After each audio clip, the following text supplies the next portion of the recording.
Expectations can run high on Valentine's Day for single people and those in a relationship. Here with some helpful do's and don'ts is women's health contributor and relationship expert, Dr. Michelle Callahan. Welcome back, Doctor. Thanks. Can we agree that sending your loved one a portrait of you posing like a dog is a don't? Yes. Okay, I just wanted to get that one out there. Although we know how to do it now. Although we know how to do it.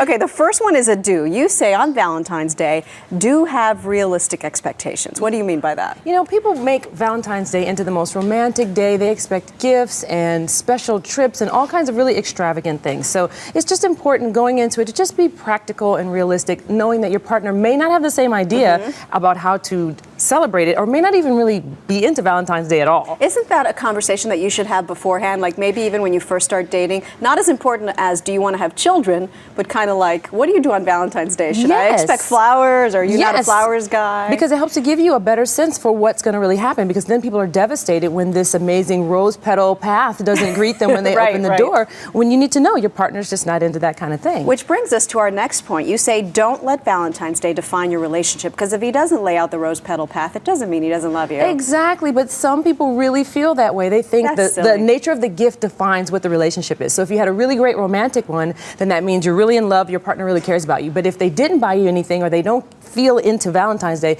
that means your relationship isn't strong. And it's not true at all. You have to talk about it first. And some people may not be into the holiday, but they're still into you. That's right. And isn't it more important what they do throughout the year versus just that one day? Yes, that's exactly how you should measure it. Sometimes people had a great night just the very night before or the day after. All right, so to solve all these problems beforehand, you say do agree on how to celebrate. Exactly. Talk about it ahead of time. Try to come up with a compromise, because one person may be way into it, the other one isn't. So just try to find a happy medium where you can do some of the things you want, but some of the things your partner wants too. A lot of women think it's their day and they get to just drive the bus. But think about what your partner also would like to do. In this economy, a very important don't. Don't spend beyond your means. Yes, people go into debt on this. They don't want to just have a special dinner. They want to have several gifts. Some people stay in a fancy hotel. They want to make a whole trip of it.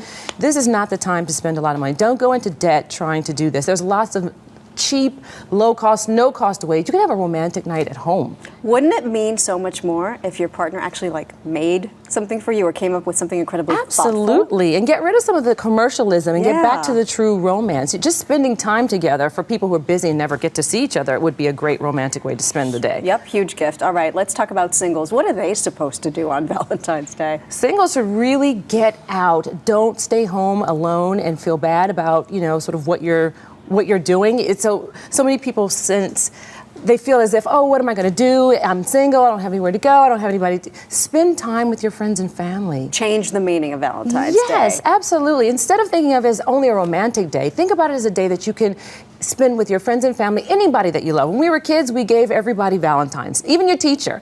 Now it's like it's only about your romantic partner. Make it about your friends and family. Is that a good day for singles to go out and meet other singles? Yes, absolutely. We always think that Valentine's Day is going to be people out in couples. Just all couples, But there's all these single people who are going to be out and need to be doing things. Really? You think so? There's speed dating, there's all kinds of things. And even if you don't do other things to date the romantic piece, go out with your friends. You'll meet other singles. That's a good idea. And the final don't, whatever you do, don't stay home alone and eat cookie dough and ice cream because you don't have a mate. Don't feel bad about not having a mate. You have all these other days of the year. Be encouraged, be enthusiastic, be positive about the year to come. All right. Thank you, Michelle. Appreciate it. Thank you.